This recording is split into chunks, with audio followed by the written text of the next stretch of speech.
What's up, you bunch of buck-toothed bureaucrats? It's me. It's David. Dave. Grant will be here momentarily. Just relax. Psycho Season Episode 5, allegedly. We talked quite a bit this week. We've got a lot to cover. Chainsaw Man Episode 5, Spy Family 18, To Your Eternity Season 2, Episode 3. Man, we got a lot of takes on this, and I want to know how other people feel, so let us know. We got the Newsfeed. There's some MCU news. There's some Westworld news.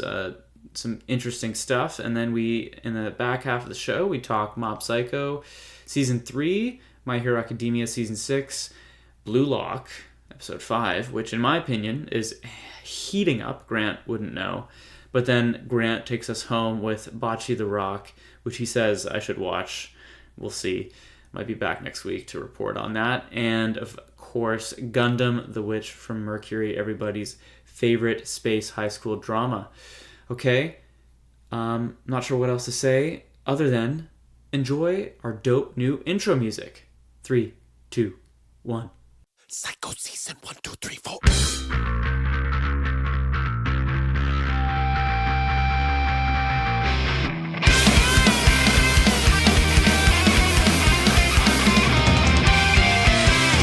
Oh, hey there, Grantimus. Hey, Dave. How's it going? How are you, Bagel Boy? Bagel Boy's good. You didn't see that one coming. I did not. What a week What it a has week. been. Sometimes I think we should record our venting to each other before the show. Oh, yeah. And then you wonder, like, do they sign up to hear two 30-year-olds complain? It's like they're getting that anyway throughout the show. Everyone, watch out for the Patreon coming up soon. Yeah. If you want to hear our uncuts of us venting about traffic. Your work day was good? No, it wasn't. Mine either. Okay. Let's move on and talk about anime. That's pretty much what it is. You know what was nice, though, Grant? Was we played video games recently without, like, normally we just catch up right before the podcast. Sure, yeah. Usually. And we continued the tradition of playing new characters on Diablo 3, which you reminded me we have been doing for about a decade. Yeah. Isn't that crazy? Yeah. That's fucked up. It's almost the 10-year anniversary of Diablo 3. Yeah, there's a Diablo... And us playing it. Yeah, do you know if we started together on that game? I don't believe so. Maybe a year into it. Maybe a year and a half. Because I think you and... we play with our mutual friend Shane, and I think you guys always had computers and I didn't for the longest time. So when I eventually got one, I jumped in and that's when I started playing. Would have been before the expansion, but early days. Yeah, because we played the expansion together too. Anyway, I'm seeing lots and lots of news about Diablo 4 upcoming, and I'm very excited about that. You're gonna have to upgrade that rig. Yeah, no kidding. Okay, first off, we have to say a big thank you. A little surprise for us last week. Thank you for 10,000 downloads. 10,000 downloads. Yeah. Thank you. Oh my gosh. What a fun treat. The twist there is I kind of kept Grant in the dark about that because he didn't really know how many listens we had. And I remember back when we started, not long ago, doing Attack on Titan. And I was like, do you think we'll hit 1,000? Yeah. Do you remember that? Yeah, I do. And it was like, I don't know. Like, it's kind of transient and whatnot. And we were still finding our footing. But, like, we've kind of established this loyal audience that listens. And our goal early on was pretty, what's the word, Grant? Pretty low bar. Pretty, not novelty. There's a word for this. Not high expectations. I think it's not the fact that we set ourselves low. It's just we didn't think high. It was more or less like a little fun experiment more than anything. The podcast was really just an outlet and a hobby and a way for two friends to connect during COVID. And if anybody else wanted to join, I think our goal was like one listener that wasn't our girlfriends or our family. Yeah. And we succeeded, yeah. Yeah, 10,000 listens later. Thank you very, very much. We appreciate it. Yes, thank you very much, everyone. Okay, so, man, we got some stuff to talk about. We do. Yeah, lots of ups and downs this week. Yeah, ups and downs is a good way of putting it. So let's start with Chainsaw Man, episode 5. Consider that your spoiler warning, audience. We haven't read the manga, but we're watching Chainsaw Man. I am tempted. I will tell you that. Oh yeah. We're watching it along with the rest of the world. It feels like it just keeps getting bigger and bigger. Did you think you were signing up for 7 minutes of softcore porn when you started this episode? No, I was surprised. When the episode opened, I was like, oh, it's picking up where it left off. I thought kind of the way the last episode ended was like a really good. It was like it had the comedic tones. It was kind of pushing the story a little forward. Kind of Denji and power stuff and all that. But then it just picked up right where it left off, and I was like, oh wow, like they're getting really good at this. They are. Yeah. The show's really finding its footing. It feels all in the moment, all in time. Like it doesn't feel like time jump. Maybe it's because we're coming off House of the Dragon, where like that was time jumping all over the place, and we're going to talk about To Your Eternity later, which is I think good point. a big crux of that problem of that show right now. But I think Chainsaw Man, it's kind of nice, just like kind of flowing through at the same time as the characters. Like there's obviously some backstory stuff going on and whatnot, but the main, it feels like episode to episode is like a handoff, and not in the same way that My Hero is either. It just feels, that's like ultra spread out, like a single event, right? Like this kind of feels day to day, but I don't know, I'm digging it. But again, unexpected, but I think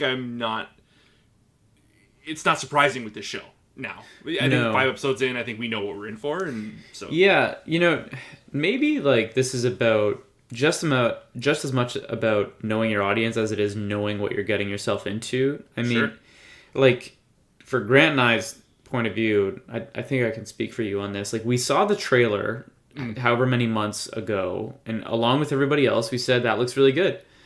And then we knew that the manga was popular, but I had no idea about the content. Like obviously it's a shonen.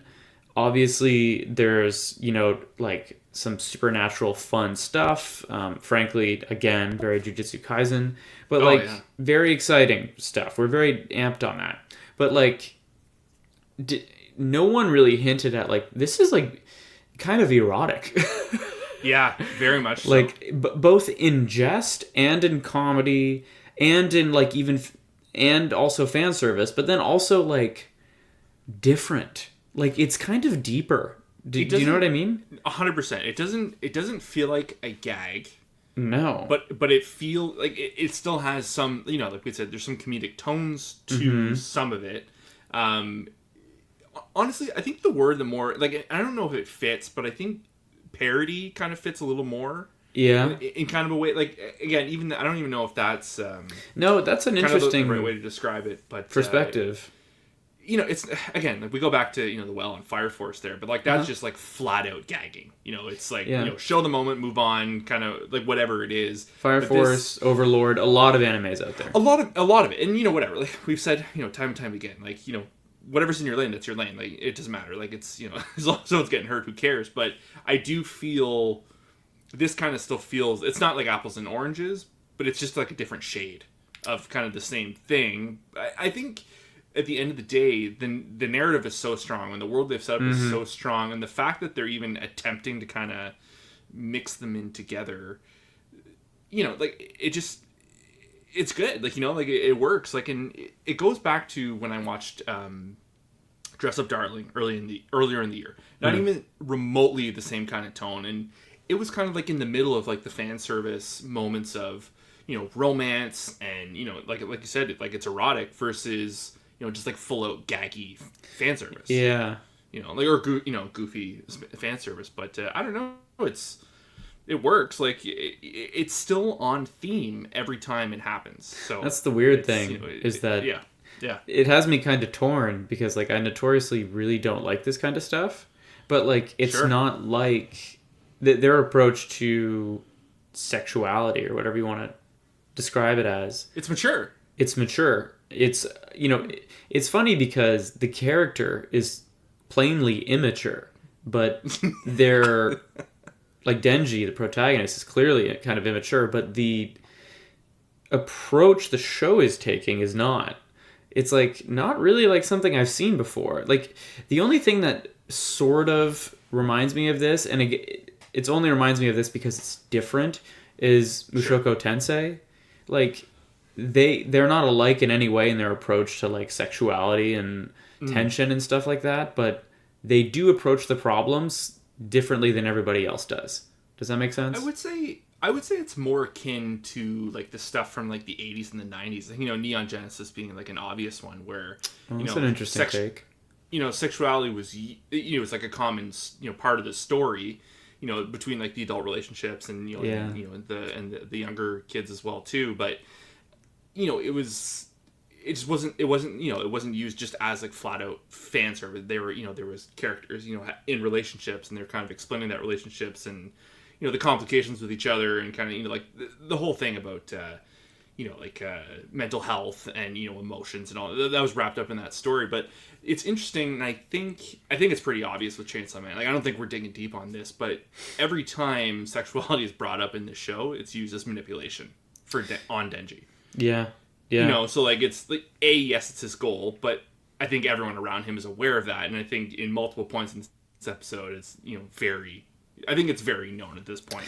Well, they know how to control him in power, and it's curious to see how it's going to play out. I agree. I will say I like the pacing. Like, I like that we're on episode 5, and they're kind of like, forgive me for being crass, but like they're upping the ante. Like, sure. It would be irritating if like we got through a whole season and Denji was still talking about cop and a feel. It'd be, you know what I mean? Yeah. I don't want that to be the show, and I was worried there for a sec that it might be. And it's like I said, it seems definitely deeper than that. Definitely. I will say I really love the second half of this episode more than I liked the first. The way the transition from like the Denji and the Makima stuff to also like what a great way of explaining it, like a flashback of just showing like an old CRT TV of showing 9/11, and then that was so showing good. Aki. And that seems like it's all you need. It's just imagery. You don't need to tell people. Just like a simple imagery. You don't need to explain it out. Sometimes it's just very it's very organized. Yeah, that as grimy as the show is, it's very clean and very organized. And the shots, like I think the show so far that reminds me the most of is Sunny Boy in recent memory. Just like these quiet, wide open shots, like they're okay with using silence when they need to, and then it gets loud when it needs to. You're right on the money with that, dude. The way they're doing it's their use of silence. Yeah. They create eeriness. Mm-hmm. And I agree with you on the flashback. Like that house getting obliterated with the boy in it. Unreal. Like, yeah, it seems so textbook, and like obviously in retrospect it's like, oh, they're setting the audience up for something here. Mm-hmm. But you don't know. You're just in it, you know what I mean? I was just like glued to the TV, like, what the hell is this about? And then that happens, and it's like, shit, like I played right into their hands. That's exactly what they wanted. You know what I mean? Like, it just feels like they we said this before we even saw the show. It just feels like Mappa really knew that they had something here. Mm. And they've really, really committed to this punch. It's nice sometimes to be reminded that you're on the ride. Yeah. Like sometimes you're just like, you're in it. You're kind of like glued to the TV. And those moments are just like, oh yeah, there you go. There's the trope. Or there, sometimes the trope it's nice to see, But and I like too. We kind of got the tease of his backstory. Like Denji's like, oh, what's your, like, why are you doing this? Is it? I'm blank. It's Aki, right? Like we had some little teases of why he does it. He makes references to all the people Aki out there. Hayakawa, right? Hayakawa, yeah, Hayakawa. And to see his backstory like now already, it just shows like how important I think everyone is. Like they're doing a really good job introducing these characters. The cast is slowly getting bigger. It's in a similar way to Jujutsu Kaisen. Again, the parallels to the show just continue to shine. Yeah, the dynamic between Power and Denji as a duo, like the Nobara chemistry, and Yuji, it's crazy. It's Nobara and Yuji, exactly. It's almost spooky. Like I said, I'll echo it again from last week. I think everybody would have been slightly better off if Jujutsu Kaisen and this came out 5 years apart. Yeah. I think if Zero hadn't come out this year, maybe it would have been enough distance. But I don't know, because I honestly, like, Jujutsu Kaisen's been on my mind since we saw that movie. Like, me too. Oh my gosh, I'm so excited for it to come back. I also have to say I love the animation this episode. Like they made you gotta love when an animation like a studio does stuff like this. Whoever did Mushoku Tensei did it a lot too. Like where they kind of, it's like Sakuga moments for everyday stuff. Like remember Aki or Hayakawa's morning routine? It was like ASMR last episode. Oh yeah. They did that a bunch this episode. Like some with the like romantic scenes, but also like this new partner we were introduced to that is missing an eye. Yep. And has the ghost hand. Like all the shots of her eyes. I don't know. Showing up, that was pretty cool. I was wondering when his voice was going to pop up. Who? Kenjiro there, the Tatsu from House Husband and yes. The Beholder. Which one is he again? I think he's like the supervisor when he introduces that girl in Aki at the grave. Yeah. Okay. Yeah. I could hear. That is the voice I thought he would be. Yeah. But yeah, and it looks like they're setting us up for a fun little arc here. They like the reveal on the Gun Devil, all really fun. I like it. Setting up the big bad. I wonder if that's like big picture or if that's just this arc. I don't know, but I'm curious to find out. Do you know if this manga is done? I am not sure. I was under the impression it was. Yeah, if you're listening and you know the answer, let us know, because I think Grant and I are both tempted. We've both said I'd be... One of these days we're going to pick a manga and just say, screw it, let's just read ahead. Because we've never done that yet, right? Have you? No. Yeah, I've never done that yet. I think, depending on how patient I can wait, I think Jujutsu Kaisen would be for me. I know. It's so I really want to see... Because the second season is so relatively close. Yeah. I think, at the very least, I'd watch that and then jump in. But I don't know, Chainsaw Man is really speaking to me right now. The big picture, I'm so curious. Yeah. Okay, so that's Chainsaw Man episode 5. Very, very strong episode. Let's transition to something within the same theme as Chainsaw Man. I watched them back to back. Let's talk about Spy Family episode 18. Yeah, 18. I love the Anya episodes. Give me more of that. Yeah. Yeah. You know what they do that I haven't seen done in anime before? And I bet there's a term for this. I don't know what it would be. But Anya mixing up her words and having like baby talk and it's sounding the same way. Like the one she does this episode is she mishears knowledge is power. Oh, yeah. And she says no leash is power. And like it's because like she misheard or doesn't know the word knowledge. And so she interprets it in her own way and becomes very literal with it, and that's like a running gag, and it's genuinely funny. But like I'm sitting here being like, well, there's no way those two words and that turn of phrase like line up in Japanese. Oh, that's curious. Yeah, I hadn't thought of that. Well, I was like, well, that's why we don't. I'm guessing that's why we don't see those gags. So like in Japanese, is it just a way off translation, or do they have like do they just use a completely different pun? You know what I mean? Oh, that is interesting. So yeah, I was curious. So if you know the answer to that, if you can, let us know. That's if you can listen to it and translate, I'd be really curious about that gag, because I've never seen. She does that like throughout the show, like, and it's the only show I've seen people do that. Kind of weird. But yeah, the Anya episodes are really good. Do you agree or disagree that anything involving Yor's brother is weird? Oh, it's awful. No, sorry, not awful, but yeah, it is weird. I'm not. I will say, this is probably the most digestible he's been on screen. Like I found when because like there's the whole like part of it where he didn't want to help or whatever, and then Anya wins him over essentially, and kind of like essentially when he was like in teacher mode. I found that funny, and like I think his type of character worked well in that instance, and then he was gone. And also like the whole bit of him loving his sister's food but continuing to vomit, especially off screen in the hallway, that kills me. I don't know. That was good. Good. I like the end of the lesson. He goes, "So, do you understand grammar?" And they're both like panting. She's like, "What's grammar?" She's written very, very well, and the voice actress is doing well. I'll say my favorite part was the whole Lloyd Twilight versus what was it, Daybreak? Oh my god, yeah, that was so out of left field. That was you remember like in Core 1 when we were watching the show, like they do really random shit sometimes, And like this is an example of like a plot line that seemingly comes out of nowhere, but I don't care. It was great. Like I loved it. It was great, and it was funny because the show has such a tone. Obviously, like it really kind of shines in itself. But this felt like not the show. It was so slapstick. Because it's a comedy. In a lot of anime, that's kind of the go-to gags. But even this was just like, wow, like this isn't Spy Family. This is so straight. Like it works. I loved it. It was hilarious, but it did not feel. There's moments of it that did not feel in the show.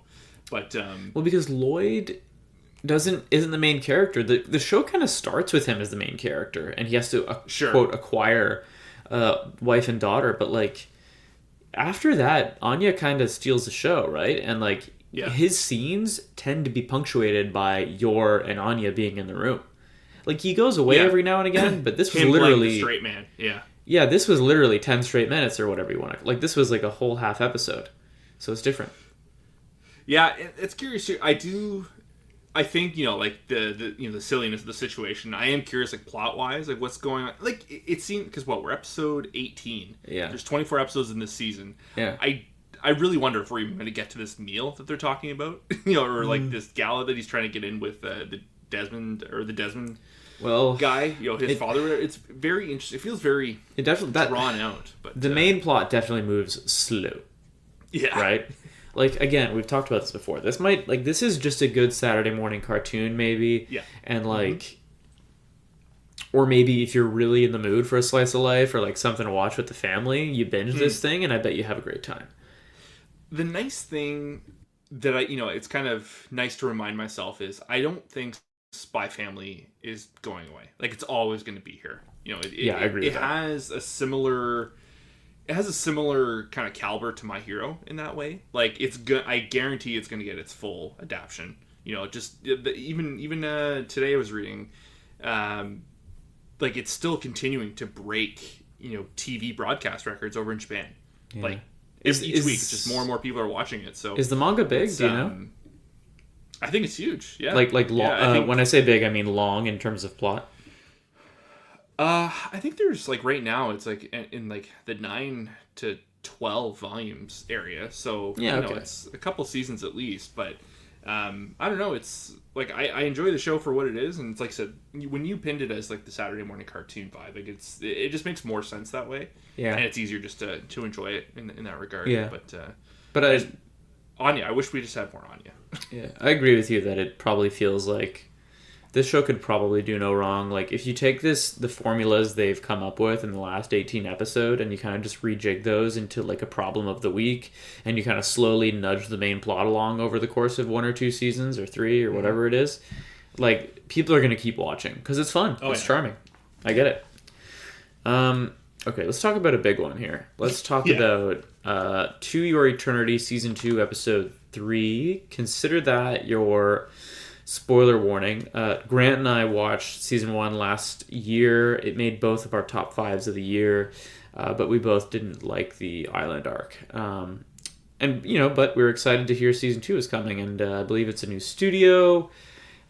We had kind of some mixed reviews on the first couple of episodes, and it was really good to be back, and it's fun that they're moving the plot forward, but let's talk about episode 3. I'll start with something positive, and I'll say the animation quality is better this episode.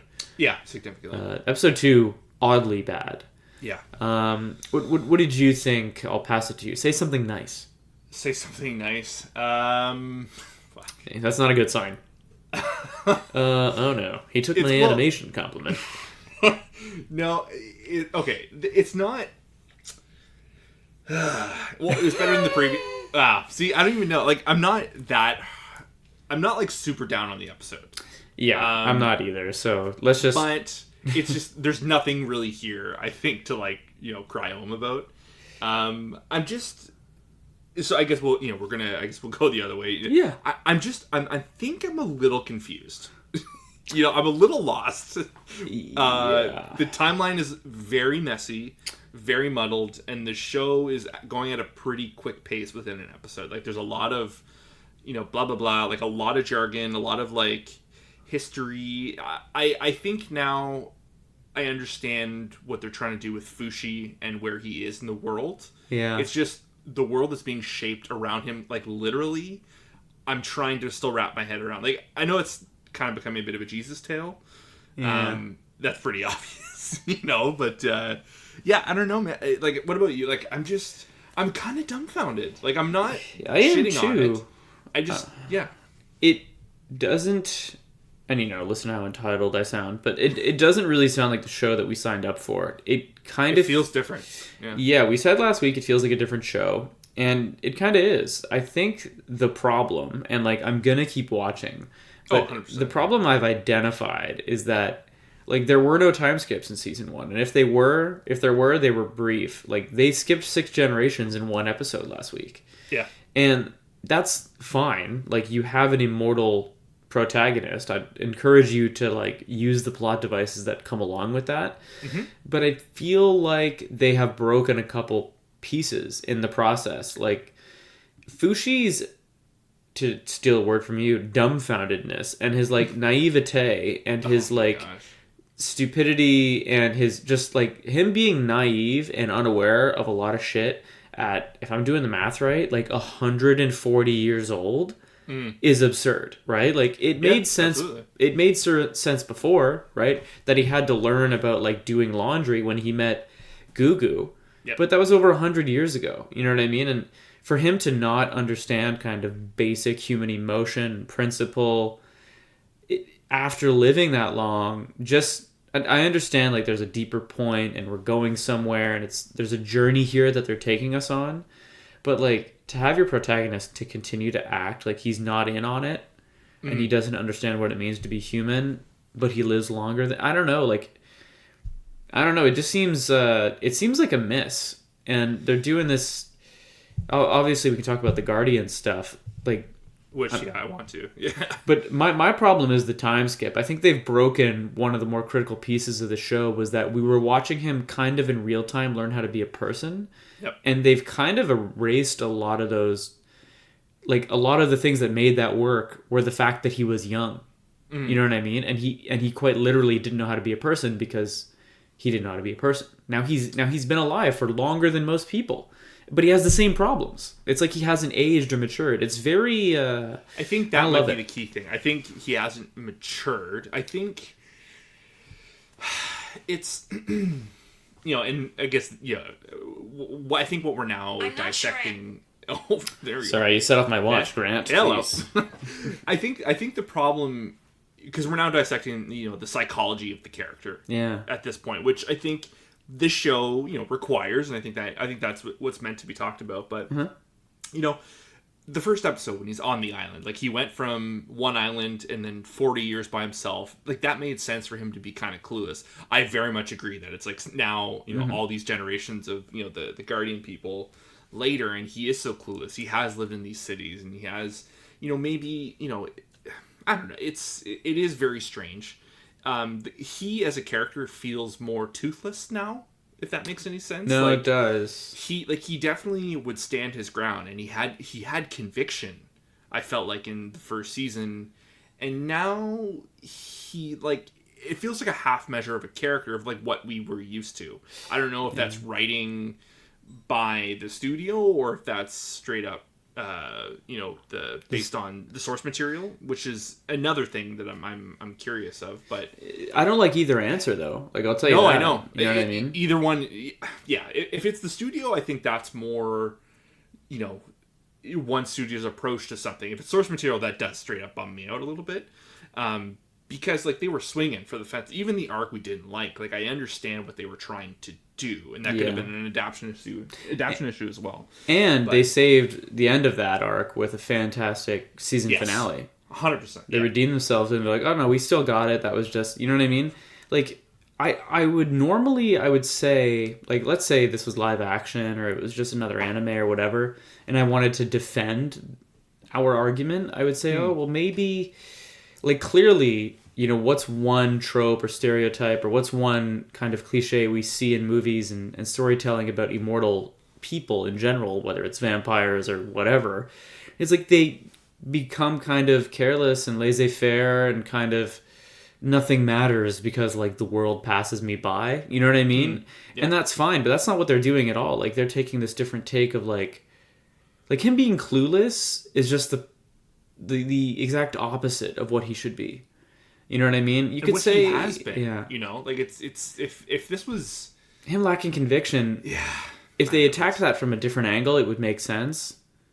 But like the way they're executing, it does not work. I mean, for me, it doesn't work for me. So the thing that is like, you know, by the end of the episode, the thing that does kind of work for me, and even, I think by like the absolute end of the episode, it kind of flips, but him being pulled all these ways and being conflicted and unsure, I think also works as like a viewer of the show, because like Agreed. I don't know how to feel, and whether it's intentional or not, I think, you know, it's, you know, I think that's a boon to them, but it's, you know, I'm really, that could just be because I'm not really sure who is who, like, you know, like they're all, there's that one like small moment at the dinner scene where like they're all kind of talking about like the world and the lore, like, oh, this book has been found, and him kind of blowing up on the Guardian guy. Again, there's been 6 of them, I don't know the fucking names. Ahaka or something? The first boy? The first boy. Yeah, okay. Oh my, and also like, yeah, no, don't worry, like I'm into women. I was like, well, yeah, Fushi's gonna turn into a chick, and you know, you're gonna be, you know, hunting after him again. Yeah. Like it's so, I don't know, it kind of just bums me out because the show was so smart before. Oh, and it handled emotions with such tact, and this feels kind of, and not even the silly character, like that's a whole other thing, which, you know, I'm whatever. I think they're trying to tackle mental health with him, which I'm curious to see that kind of come through. Not liking how they're doing it so far. That dude's like out of a JoJo episode. No, I know, but like I think we're going to be surprised with this character. I hope so. Yeah, but yeah, I don't know. It was just to see Fushi blow up at that dinner scene at the Hayaka guy or whatever his name is. I was like, yeah, that is the Fushi we know. Like, he is smart. He knows when he's being used. Why in this moment? Like, why the moments before and after this? Why are you not kind of like more vocal about yourself? It seems strange. You put it right too. He's kind of is lacking conviction. I understand that like that amount of time would change the character, but sure, just not in the way that I'm really liking right now. I will also say, like, I'm curious about the Guardian stuff. I'm curious about these new characters. I'm excited to see where it goes. But I really think the knocker in the arm plotline is like peak lazy. Like I really don't like that storyline. And like the fact that like they're all her relative, I don't know. I don't like that at all. But you know, like we've only just met them, you know, like let's watch this arc, maybe they surprise us. I hope, because did season 1 have 24 episodes or was it 12? No, it was definitely more than 12. It was definitely closer to 24 than 12.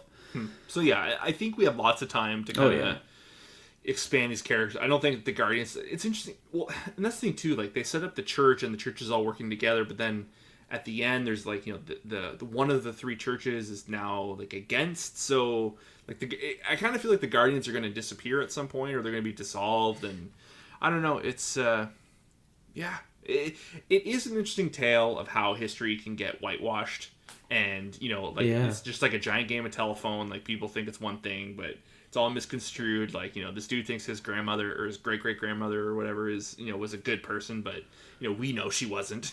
You know, it is interesting. Like there's still a lot of interesting things in this show at play. It's just they're not firing on all cylinders right now. Yeah, and it's so funny because like coming out of Psycho season, we had so many shows to watch, and To Your Eternity just felt like a slam dunk. Like, oh, of course that's going to deliver again. Yeah, friggin' right on. You know, most of the basket. Yeah, most of the questions were like on My Hero Academia. Like, are they going to have another bummer season, or are they going to come with the goods? I didn't anticipate To Your Eternity to have like a bit of a fall here. So it's the weakest show I'm watching right now. By not even like. Well, are you still watching Gundam? Mobile Suit Gundam? Yeah, I'm genuinely enjoying Gundam more than this. Lying to the fans, lying to yourself. No, I'm kidding. We can talk about that later because I'm watching Blue Lock. Okay, do you want to talk about a bit of news before we talk about Mob Psycho? Yeah, let's do it. Okay. All right, let's start with some MCU stuff. Let's do it. WandaVision. You may or may not have been aware WandaVision is getting a spin-off. Well, it's not. It's a character. Agatha. She's played by, who was that? Catherine Hahn, I think. Catherine Hahn, yep. Agatha Covenant of Chaos is coming, and I don't know if it's in production yet, but they just cast Aubrey Plaza. Oh, there you go. So that'll be I don't know, I mean, it feels like a big one. More MCU stuff. Black Panther. Wakanda Forever, Black Panther 2. The review embargo is lifted. I think it comes out, is it this weekend, Grant? The actual movie to theaters? Oh, is it this weekend? No, I mean, I don't know. Embargoes came out today, so that seems likely, right? Largely positive. It sounds like Coogler did it again. I hear great things about the soundtrack, main cast. There is something interesting that you might find. And apparently it's not a spoiler, because it's all over the trailers. Like, have you seen the trailers? They look quite good. I saw one of them. I'm not sure which one it was, but it was at the movies there. It was one of the opening trailers. But apparently the comic origins of this particular plot are about, like, the Atlanteans, like this underwater blue race. Okay. That clashes with Wakanda. And due to a rights issue, like, they keep everything in the story, but they can't call them Atlanteans. Oh, really? Yeah, I don't know. Maybe someone... I don't know. Apparently it's a rights, some kind of clash there, so they can't do that. But anyway, everyone likes the movie. Yeah, I'm sure. I like the first one. This is probably the only Marvel movie I've been looking forward to. Well, this is the key question. Are you waiting on this to hit streaming, or are you going to go to the theaters and see this?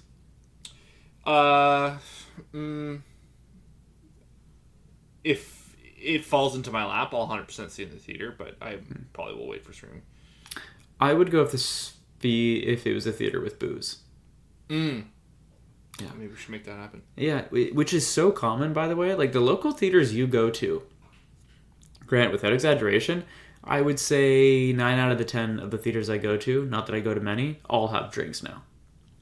Oh, yeah, like, we don't get, like, the nice service like you guys get up there, but I can walk in with a tall can of beer into the movie. Yeah, like, they sell the tall cans. Yeah, they sell the tall cans. Yeah, no, it's a real good deal. I'd be lying if I said, sneaking a beer into a movie theater there before, but, yeah. Well, and it's great, because you can get a can of Mill Street for, like, $17.99. Yeah, so it's just like the liquor store. It's a good, exactly. In news that shocks no one, I should have just wrote, studio wants more of profitable franchise.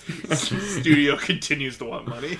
Yeah, Warner Brothers has been apparently badgering J.K. Rowling, saying, hey, like, we would love to do a continuation, like more Harry Potter movies. And she's had a rough post Harry Potter career, I think, probably to say the least.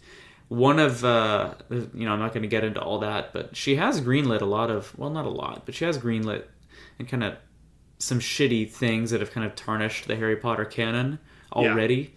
So I hope that doesn't happen. Well, I don't know. It's like I'm so checked out on all that. Like, you're like my go-to on like those movies, only because I know you've watched them. Not like you're a diehard fan of those. What are they called? The Fantastic Beasts movies. Yeah, like, but did they like make their money back on those? So the first two rather were okay. And the third, this is the one where they got rid of Johnny Depp like halfway through, and they brought in Mads Mikkelsen, who, like, TBH was better. Sure. But it's so funny. Like, I don't want to be a broken record, but I just remember watching these Harry Potter movies and being like, they're just not as good as the books, right? And it's like, breaking news, fan of source material, unpleased with adaptation. But, I get it. But I remember thinking to myself, like, kind of naively at the time, like, I was young, why don't they just get her to write the screenplay? And it's kind of funny because she wrote these screenplays for these movies, and they would just make much better books. Like, they're just not great movies. The last one in particular is quite messy. They did make their money back on it. Made $400 million on a $200 million budget, which is a lot. Sure. But yeah, they're not 100% sure on if they're going to do the next one. They had originally spec'd out 3 movies for that franchise, The Fantastic Beasts, and then Warner Brothers pushed and was like, no, we could stretch this to 5, right? And she was like, yeah, of course. Yeah. Checkbook. Yeah, exactly. But yeah, I'm not a huge fan of what they've done there. Are you a huge fan of Westworld? So I think, and I don't want to like speak hyperbole here.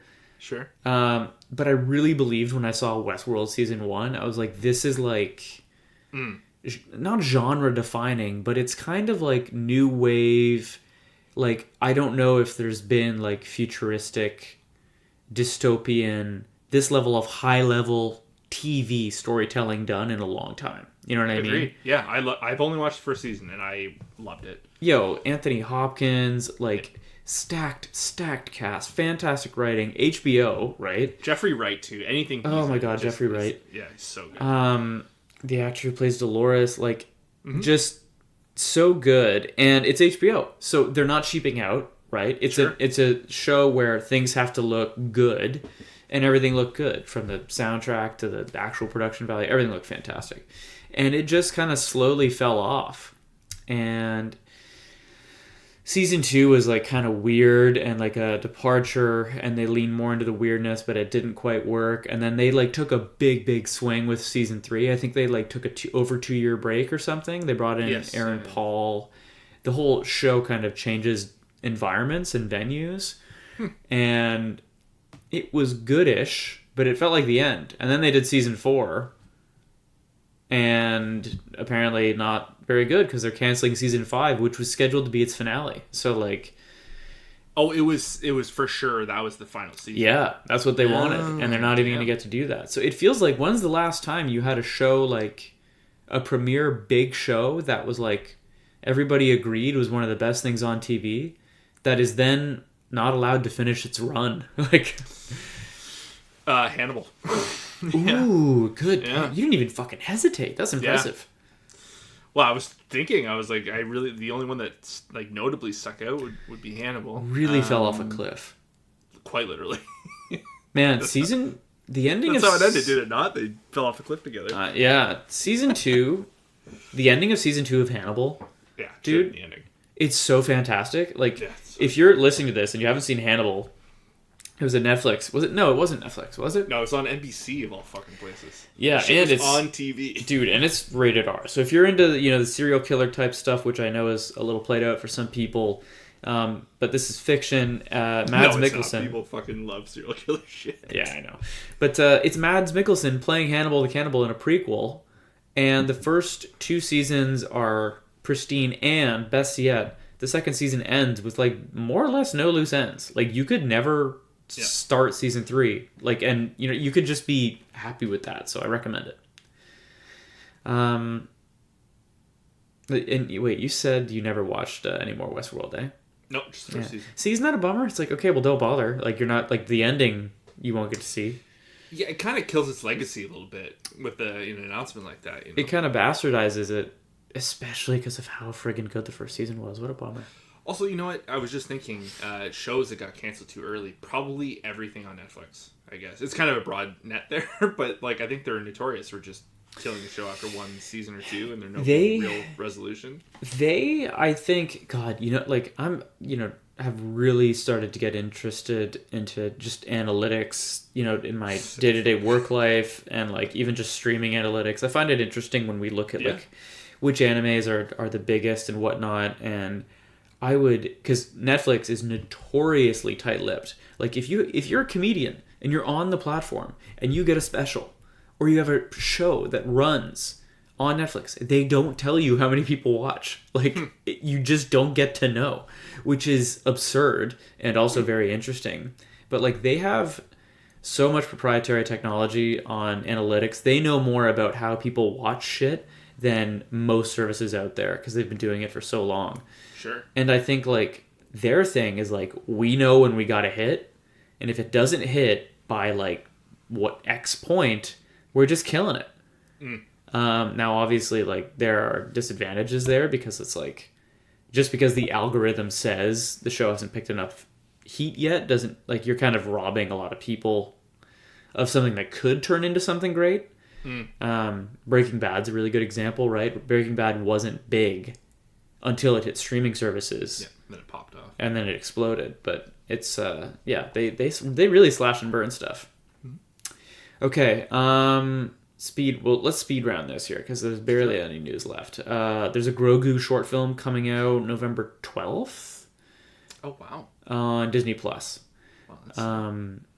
short film, I'm using, like, air quotes, like, is this going to be an 8-minute thing or like a 45-minute thing? Like all the Pixar stuff they do, it's like an 8-minute, 10-minute little vignette. Yeah. So that's kind of what I'm expecting. Despite all, this, I should have mentioned this earlier on speaking of Netflix's algorithm machine. Despite all the outrage about the monster Jeffrey Dahmer series and people saying it glorifies, all the murders and it just brings up old stuff, they're going to do 2 more. Not on Dahmer. They're going to make it an anthology series. Yeah, it's Ryan Murphy. This is bread and butter. He's always doing anthology stuff. So what are they going to do? Yeah, I mean, that was my first question. I was like, and then you're kind of like, who do I want to see? Yeah. Kind of a weird, dark thought. Our society is wrong. Yeah. Did you watch any of that? We went down the wrong path. The Dahmer one? No. Yeah, you're fine. I think we watched 1 or 2, and I was like, you know what? I know where this goes. And in news that pleases no one, Gears of War is doing a live-action series at Netflix. I don't know, man. Like, the creator was having some fun on Twitter with this today. Was he? Well, he's just goofing on. He's like, I'm gonna be so pissed if they put Chris Pratt as the lead for this. But like for years, people have been saying Dave Bautista is like the dead ringer for Marcus Phoenix, like the main character. Ooh, he would series. be good.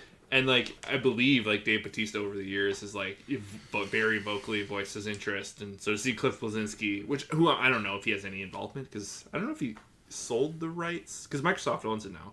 Epic Games doesn't. I don't even think he's with Epic anymore. Anyways, neither here nor there. Chris Pratt, don't be in Gears of War. That's so funny, dude. That is like such an internet thing. Is like, just please don't put Chris Pratt in this thing. Yeah. In my baby. Yeah. Well, I when I said pleases no one, it's just like, adaptations of video games to, it's just dicey. But you know what? Screw it. Netflix is doing it again. They're taking another run with Death Note. Yeah. I appreciate the effort. Let's see how this kind of stuff turns out. Okay. Mob Psycho, Season 3, Episode 5. Consider that your spoiler warning. Grant? Yeah. Best episode of the season? By far. Yeah. Yeah. Yeah. Questions answered for sure. Questions answered. This was emotional. Yeah. I messaged you the second. I wasn't even finished the episode. I paused it. I was like, Dave, holy fuck. Yo, you know what's so funny is I watched it that day, like an hour before. And I was pausing the show to make notes as I went. I was like, yo, this is intense. Like, yeah. And you know what's funny? I bet last week, if you listen to our episode or the week before that, I think I was concerned. I was like, yo, I don't know if I buy this whole dimple thing. Like, are we really going back to that well? But this worked. Fucking landed the plane, escorted everyone off. Captain Sully. Just upside down landed. The dimple thing, full circle. Again, and I know we're not done. Like, there's still more to come there, but they completely. It's not even like they pulled the wool over our eyes, because like we knew it was Dimple from the beginning, but we had to see Dimple. We had to have the conversation, and it's so interesting the angle they're taking with this. Like he's wrong, but he's not that wrong. It's interesting to him trying to justify the actions. Obviously, like it was such a fascinating episode. Like, action and animation aside, like just the spoken word in this episode I think it's one of the series' best, back and forth between the two of them. It is, because I think one thing that we've both keyed on in the first few episodes, and especially towards the end of season 2, is that Mob is growing up. Yes. And like, it's just nice to see very genuine character progression on Mob. Like, Mob Psycho is such a weird show because when I think of it, when you sold me on this show, you're like, oh, it has heart. And there was something about it to me that just, like, that didn't resonate at first. Like, sure. I don't know if it's its animation style. I do, like, kind of get hyper-focused on animation style a lot. Yeah. Or the music, or, like, kind of the sometimes monster of the week nature of it, especially early on. But, like, something changed. Like, by the end of season 1 or season 2, I was like, oh, this show has a lot more heart than I realized. Like, it's a lot deeper. Mob's relationship with Reagan, who he is as a person, watching him, like, evolve into, like, this young man instead of, like, this child with, you know what I mean, with no self-worth. Yep. I don't know. Like you said, the fact that there was back and forth between him and Dimple, I think just showed that he was, like, kind of over it. And he's, you know what I mean? Like, he's hurt, but he's also not a little boy anymore. Yeah. Well, you know, it's funny, we were talking earlier, you know, about To Your Eternity and the lack of conviction. This is the epitome of conviction in a character. You know, like, Mob knows, like, this isn't you, Dimple. You know, like, you know, you say that, you know, and just, it was like watching, you know, like, not an intervention, but, like, it was like, just, usually people are, like, you know, reaching out to Mob, and to see Mob trying to reach out to Dimple and be like, this isn't you. Yeah. And, you know, the fact that, you know, it had to come to violence and this and that, and it's, man, just beautiful. And just, you know, when it comes the whole gag of, like, you know, God Dimple mode, and, like, it was just God this, God that, and it became golden, and I just, you know, it blows, you know, I think, like, you know, the breakout moment in the episode is when, you know, Mob's clothes kind of, you know, disappear and that shirt is just left underneath. There's just that moment. Yeah, that was so good. Like, I knew somehow that shirt was going to come back up at some point, but I love a recurring bit, especially also, like, in an emotional moment like that. Yeah, like, it lets the air out of the room a little bit. Yeah. Also, good soundtrack this episode. Oh my god, unbelievable. Because I think because they have, I think it's, like, called, like, the Mob choir. Yeah, and, like, they do the OP and the ED, and you can tell, like, the singer of that group, her voice was coming in and out through scenes in the episode, and I don't know if I've noticed that before. No, I haven't. But it was fit really well. Like, it's very epic and very, like, you know, little heightened in moments. It really added to some of the scenes. Not to mention they did I might have to go back and rewatch to compare, but this is one of the better builds they've orchestrated for his explosion. Yes. Just the attention was really well done. Like, the Snap 100. Oh, that was... Yeah. So good. It's fucking killer, man. Like you said, they kind of... Were we talking about Mob when you said they landed the plane? Yeah, they did. Yeah, they landed the plane. I just want the second half of the season to be as good, or, you know, not be a major drop off. And I think if they can, like, ride this out, you know, sail into the sunset without, like, screwing this up or whatever, like, it's gonna be in the all time list. 100%. Oh yeah, because I just love this fucking show. Yeah. Okay. Let's talk about something less consistent than Mob Psycho. Imagine being the showrunner of an anime and someone's like, speaking of shit that isn't good. No, I'm kidding. This was a great episode. My Hero Academia Season 6, Episode 6. There's your warning. Fantastic episode. Yeah. I stand by it, though. It's not a consistent show. Just stay out of my DMs. Oh my God. No, I don't think anyone in the world would disagree. It's like absolute tyrant, but yeah. But did you dig it? Oh, 100%. It was interesting because there was a moment before, like, it's flat out said that Shigaraki is essentially now a Nomu. His movements, I was like, oh, there's something weird about the way he's moving. And I was just thinking back to, like, that first Nomu fight.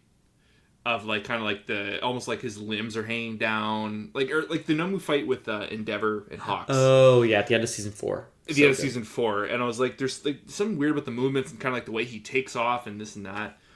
And, you know, because I think that was probably the biggest reveal, you know, the Black Whip move aside, like the Midoriya stuff aside. I think the biggest reveal was that Nomus were heroes, right? Like, they're... Yeah. So I think we knew, that was going to be like a major plot point going forward, and it's just I like as they keep upping the ante this season so far, especially like since Shigaraki has waken up. I think this is only the third episode since he's been kind of front facing. It's just getting worse and worse and worse. Like the Mega Machia dude's going to be around soon. All the Nomus came up from the ground. The Gran Torino save was like clutch. I have not done like just like a little fist bump during a My Hero episode in a long time, and that was nice. You know what that yeah perfectly sets Gran Torino up for? Death. Yeah. Yeah, he's gone. This dude's dying ASAP. Yeah. But no, that was such a clutch save, and he's such a reliable character. He's such a great unreliable show. Yeah, and the fact that he's All Might's mentor as well, and the fact that he's around to help the second generation, I don't know, there's something really, I don't want to say Mr. Miyagi about it, I don't know, there's just something cool about it, and it would be easy to see him going out in the line of duty, you know what I mean, saving some kids. I was gonna say I like the tension. I like that we've kind of let the genie out of the bottle with Shigaraki. You know what I mean? Let's just do the thing, right? We've been working towards this plot, working towards Shigaraki doing something for 5 seasons. He has now acquired power. He's unstable. I like all those things. I'm really interested in the duality between him and Midoriya. I say it every time we talk about My Hero, but I think the show is doing its best work when it's in this plot line and when it's in the lore of the one for all for one stuff. So I just love that there's stakes. Yep. Funny enough, another genie, letting genie at the bottom moment is with Midoriya as well too. Again, the parallel between the two is it's probably there for a reason, but Endeavor kind of putting together why Midoriya would be able to lure him away. Yeah. And the reference to all or one for all and whatnot. So it's and also not the greatest Bakugo moment. I don't know. I know he was kidnapped and he had beef with Shigaraki, but that was so far back and it felt so small fish. Yeah. Compared to what's going on now, this epic moment of him getting his revenge, it felt very short-sighted. It is. So I didn't love that. The show did that a lot in season 5 too. Just to jump in, remember they would really relive the glory days and be like, oh no, remember there was that one episode where they said these couple things and therefore we can do this now. And it's you're really using your, you know what I mean? You're piggybacking on your own gags so that it works for your plot because you haven't thought of a better reason why Bakugo should be there. I don't know, but there were some cool Goku Vegeta vibes between the two of them, kind of reluctantly helping each other. I don't know. It's it's a little weak in this episode. I feel of any of the moments between these two, I think this would have been the right moment for Bakugo just to be no, I'm not letting you do this by yourself. Give up the act. Just be a friend. Give up the ghost and just kind of be there for him. And I feel this was the moment because it felt like that, and even Midoriya's Bakugo, why are you here? Or Kacha, why are you here? It's oh my god, can spare me. Give me a break, boys. It's been 6 years here. Come on. Yeah, come on, just make out. But maybe maybe they're saving that for a big moment in the upcoming fights. I don't know. Very well. I did think I noticed something on the screen, and maybe I'm wrong because Todoroki was what's going on? Why are they leaving? Yeah. There's a moment where you can see a computer screen of the dots that once will sort of represent Midoriya and Bakugo moving in one direction, and there's a third dot kind of trailing behind. Yeah. Todoroki's going to show up. It's going to be the 3 of them in the showdown for sure. That'd be cool. That's my hunch on that, but I'd be down with that. The 3 of them are the best together, I find. Of course, they're fantastic. I really have grown to like Endeavor's character. He's a complex character, but I like what he kind of brings a lot of chaos but also mentorship. He was fun to have last season a little bit. He actually feels like a hero in this encounter. Yeah, he does. Yeah. So I'm curious where this goes, but like this is a fun arc. You know, all of our nitpicks aside, I'm having fun. It's funny because you know we all you and I kind of goof a lot on the internet's always saying, "Oh, this is the arc," you know, like get ready. And you know, I feel like every season I've watched, I'm like, all right, this is the one they say, this is the one, and this actually feels like the one. It does, yeah. So it's exciting. I'm down for it. So, okay, I'll preface this for the listener. So, Grant stopped watching Blue Lock, right? Yeah, I'm and in exchange, I stopped watching Mobile Suit Gundam: The Witch from Mercury. So we might talk about those, or we might talk about a couple things. I'm going to start us off here with Blue Lock, and I'll just say, Grant, I know you've tuned out, but I am digging this show so much. Oh, okay, well, what about it? What's got you? So, you know, the worst part of the show, I think, early on remains the worst part of the show, which is like. The whole premise is a little, frankly, silly. And, like, anime do be like that sometimes, right? Where it's like, sure, this is silly. I'm not watching this because it's absurd. But, like, you know, you can get pretty damn weird in anime. Like, see the last 5 shows we just talked about. Like, you know what I mean? As long as you don't insult the audience and as long as you set expectations for like the world you're going to be operating in, right? Sure. If you're Fushi into Your Eternity, it's like, okay, 1, there are aliens. 2, there are beings that live forever. Those are the rules. And like now we've set the stage for a story, right? And it's not weird when you meet an immortal rock that then turns into a person into Your Eternity. But like Blue Lock is doing this thing where it's trying to be a realistic show. Okay. And it's not. Like all I could think of is there's that one press conference scene, and I was just like laughing my ass off. I was like, "This is so ridiculous." Like, so this is my advice, or these are my notes. Not that anyone's asking, I know, but like, how you fix this show is you just make it haiku for soccer. Like you just or maybe it's a prep school. But I think there are those shows. Yeah, maybe that's the problem. I don't know, but like the premise is silly. Why everyone is in these rooms is silly. However, when it comes to the soccer game match, the soccer, the soccer, you know, the soccer, the football for some of our international listeners, when that happens, it's great. It's actually a lot like Haikyuu. And dude, like I don't know what studio's doing this, but like money in the last couple episodes, like they're really going for it. It looks this is a gorgeous show. It's beautiful. But yeah, like you're a little taken out of it every now and again when like they go back to like, oh, and also it's Blue Lock. You know what I mean? Like that part is all a little bit silly, but the rest of it works really, really good, like or really well. Well, it's like not to state the obvious, but like thank God that the sports show does the sports part good. Yeah, no, that's a good point. Like so it's otherwise at the end of the day, they would have nothing. Yeah, exactly. So I think but I don't know, like it's reviewing really well and everyone seems to be really liking it. The premise was never the issue with me. It was 100% the character back and forth I knew was going to drive me insane.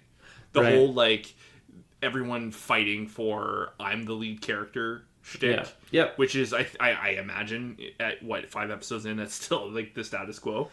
But it's starting to even out into like dynamics are beginning to form. That is kind of the charm with Haikyuu as well, I think. Like people, despite their initial intentions, kind of begin to feel like a family. Yep. And I'm not far into Haikyuu, but I could feel that coming from it, and absolutely, and I really like that. Blue Lock is doing that. They're doing it in a very different way.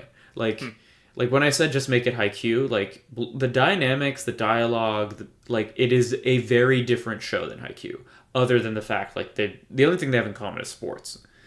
But I just mean like maybe they could put it in an environment like Haikyuu and it would probably do better. But I'm gonna keep watching. It's like a silly show, but I was like there was like game ending or point deciding moments in this most recent episode, and I was yelling at the TV. I was like, this is fucking sick. Like I was being silly, and I think one of my long-term beliefs on this podcast has been like sports anime is silly. And then, you got me into Haikyuu and I was like, yeah, all right, fair enough. But it's shocking. There's moments in Haikyuu where you're like tense. You're like, oh my God, like I'm like freaking out over a animated sports episode right now. You're like, surreal. You're sweating. Oh yeah. It's no, I'm glad you're enjoying it. Like, maybe down the road I'll give it a couple more, but like I said, cycle season has got the talents in us for sure. Word, homie. Okay, so I'll leave it to you. Yeah, I guess I'll kind of touch in. I just want to talk quickly. We'll talk Gundam in a second, but I really want to talk about the show Bocchi the Rock. Yeah. Dave, this of any show we are watching this season, there is no show that is doing more with animation than this one. Really? This show screams the animators like, let's have some fucking fun. It almost seems like someone's just like, okay, let's try this art style with that art style. It's a slice of life, girls forming a rock band and, trying to, get to know one another because they kind of don't know one another. Yeah. And, they're, in a typical band fashion, like, sometimes strangers, kind of come together that way and they become a family. And, I don't know, like, people gotta watch it. Like, it's Cloverworks, it's, Spy Family. Oh, they're legit. Oh my God. Like, it's, like Dress Up Darling, and, it's so beautiful. The music, when they do the music, good blend of, actually, I do want to talk to you a little bit later about CG and anime, but, just the stuff they do is so fun and so imaginative and so silly. Like, the cutaway, like, there's so many, like, really good cutaway jokes of, like, like, they've done this, kind of a spoiler, but there's a gag, like, the main character, Bocchi, kind of struggles with, social anxiety, which is, I've noticed has become quite a huge theme in anime. Yeah. I don't know if that's new, or if that's always kind of been there, but,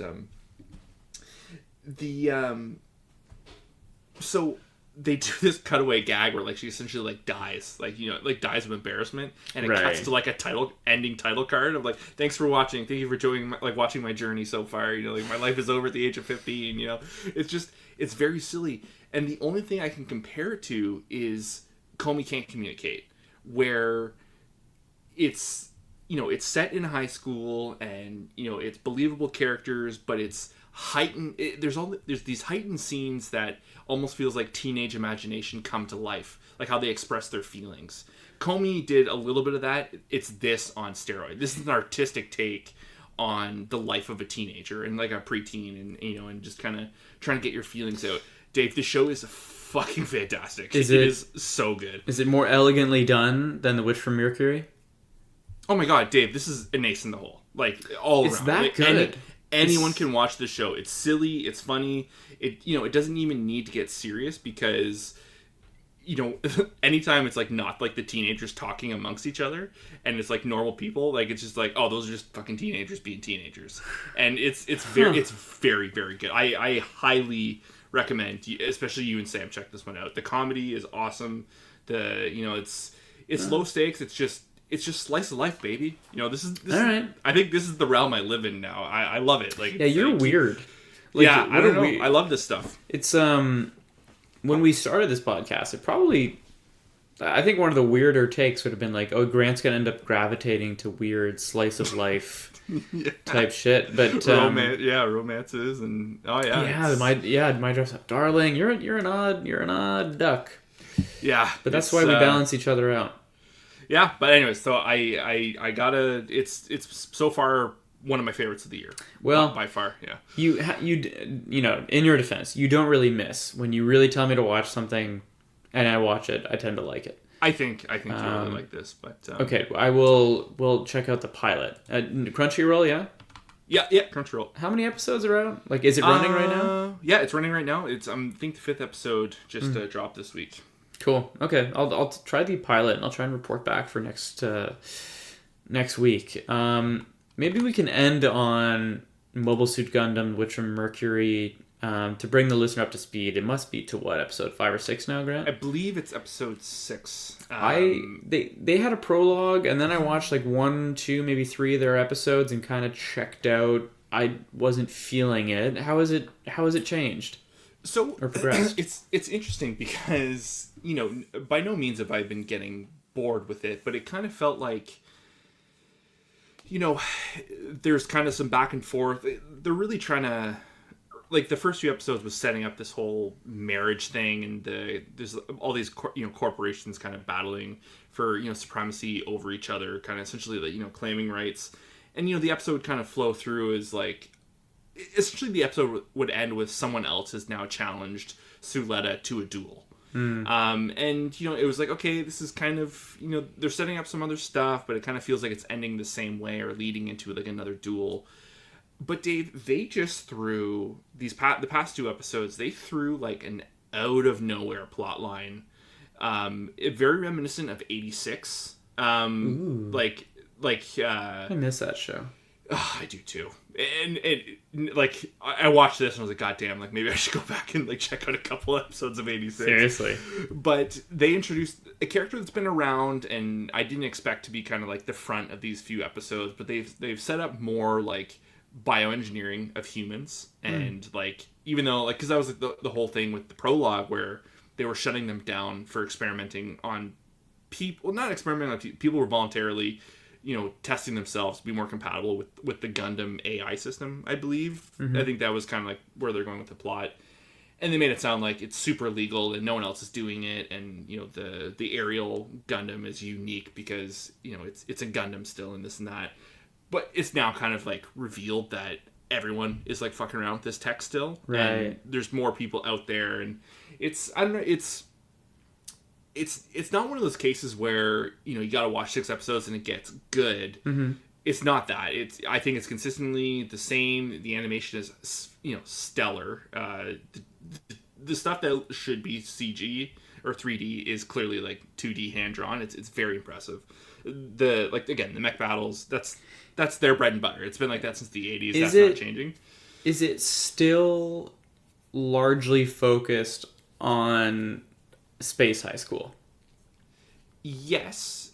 And now, like, they've kind of incorporated, like, there's houses. Like, you know, there's, like, the Earth house. Gryffindor. Yeah, okay. Essentially, and she's kind of found her way in with the Earth people. And, like, you know, now she's, like, part of a family. And, like, the dude that was, like, thrown down with her before, he's kind of on the outs. You know, he kept doing some duels and losing, and there's more to the plot there, but essentially his father's like, you're lucky I'm still paying your tuition, but you're a fucking bum. You're dead to me. Jeez. Like, you're like, last time we see him, he's literally, like, camping, like, on the station, like, in the forest. Yeah, that's it's kind of funny. Yeah, so I don't know, I still really stand by the show. I think it's really good. I will probably give it another go at some point. But at least, like, to hammer through the past few episodes to kind of see, like, this absolute curveball they threw at us. So, like, this character, and I was like, holy fuck, this dude is evil as fuck. But you would say prioritize Bocchi the Rock first? Oh, 100%. If there's two things, and you had to choose between the two, Bocchi the Rock is the 100%. It's funny, it's silly, yeah, it's lots of heart. But you intend on keeping up with Gundam? I think so. I think it's too pretty not to. Like, genuinely. It is nice looking. No, it's true. And I'm getting a whiff of, like, the juice. Like, it's. I think it's there. Getting a whiff of the juice. I'm getting a whiff of the juice. Like, I think the politics stuff is about to ramp up. That's pretty merch. hard. That should be merch. I'm getting a whiff of the juice. But yeah, no, it's Gundam. You know, Right. It feels. It feels nostalgic, you know, for a show that, like, I've had some history with, but, like, not as much as most. And I don't know, it feels special sitting down with a new Gundam show because it has this fucking legacy status. Well, you know? see, it doesn't have that for me, right? Because I never really watched any of it other than, like, memories I can't quite place of the Gundam Wing show. Yeah. But you told me it was Gundam Wing. I didn't know which one it was, and I found it on Crunchyroll, and I have it queued up. Do you think that holds up? Oof. Nowadays, yeah, all the... you know, I think Gundam's always been about, you know, who is a terrorist and who's not. And, you know, I think in the current times, I think it's a little on the nose. I think it would hit pretty hard right now, to be honest. Interesting. So maybe I'll take a look at that just to understand, like, its origins and its history as a franchise a little better. Because I know that was a big one, right? I think over here that was a big one for sure. I think I think it sits out of the main timeline. But, it does. Yeah, I think it's like an offshoot. It's its own little thing. But I think that's the one that really kicked it in the 90s. I think that's when people get access to VHS and fan dubs and all that stuff. All right. Well, I'll take a look at.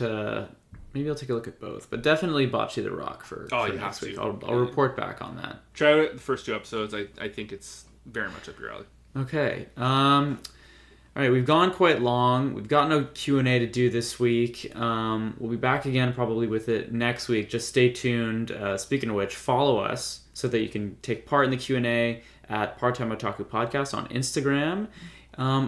Grant, I forgot to mention this, and I blame you. We're putting the podcast back on YouTube as well. So I know like some of you watch it or listen to it on YouTube. Most of you are on Spotify and Apple Podcasts. And again, thank you for all the listens that we mentioned at the top of the show. But we're putting it on YouTube as well. So subscribe wherever you listen to it. And we will be back next Wednesday. Q&A on Instagram on Monday. Am I forgetting anything, Grant? Are we good to go? I think we're good to go. God, it's Psycho season. Okay, you say the thing. Bye, guys. Cheers.